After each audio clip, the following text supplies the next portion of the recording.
რომელიც გვესაა სობა ხის ბოროტ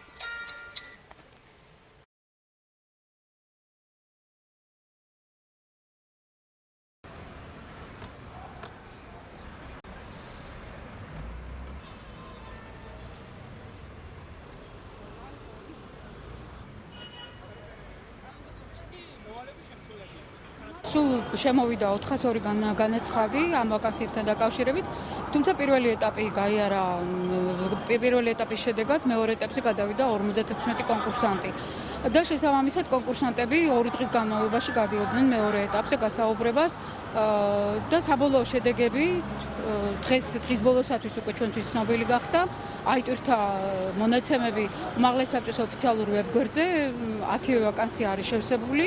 და კონკურსანტებს, ვისაც თქვათ არ დააკმაყოფილებს თავის შედეგები, შეუძლიათ კანონმდებლობის შესაბამისად მიმართონ საპრეტენზიო კომისიას, რომელიც ასევე მოქმედებს უმაღლეს საბჭოში.